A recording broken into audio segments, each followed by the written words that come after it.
Story with Binaca. सुनिए कहानी Binaca की जुबानी।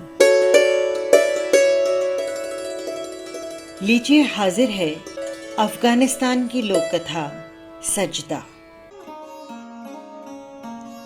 एक बुजुर्ग दरिया के किनारे पर जा रहे थे। एक जगह उन्होंने देखा कि दरिया की सतह से एक कछुआ निकला और पानी के किनारे पर आ गया।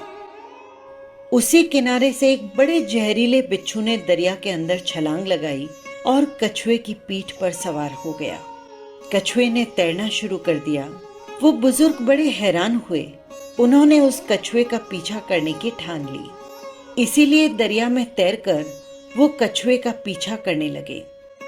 कछुआ दरिया से दूर किनारे पर जाकर रुका और बिच्छू उसकी पीठ से छलांग लगाकर दूसरे किनारे पर चढ़ गया और आगे चलना शुरू कर दिया। वो बुजुर्ग भी उसके पीछे पीछे चलते रहे।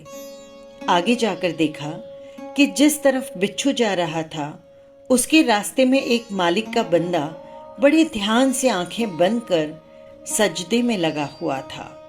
उस बुजुर्ग ने सोचा कि अगर ये बिच्छू उस नौजवान को काटना चाहेगा तो मैं उसके करीब पहुंचने से पहले ही उसे अपनी लाठी से मार डालूंगा। लेकिन वो चंद कदम आगे बढ़े ही थे कि उन्होंने देखा दूसरी तरफ से एक काला जहरीला सांप तेजी से उस नवयुवक को डसने के लिए आगे बढ़ रहा था। इतने में बिच्छू भी वहां पर पहुंच गया। उस बिच्छू ने ऐन उसी वक्त सांप को डंक मारा जिस समय सांप ने अपना फन ऊपर उठाया। बिच्छू का जहर सांप के जिस्म में दाखिल हुआ और सांप वहीं पर अचेत होकर गिर पड़ा। इसके बाद वो बिच्छू अपने रास्ते पर वापस चला गया।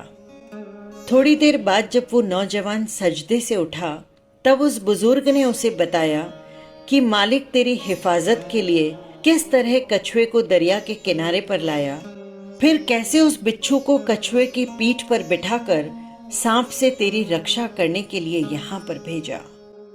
वो नौजवान उस अचेत पड़े सांप को देखकर हैरान रह गया।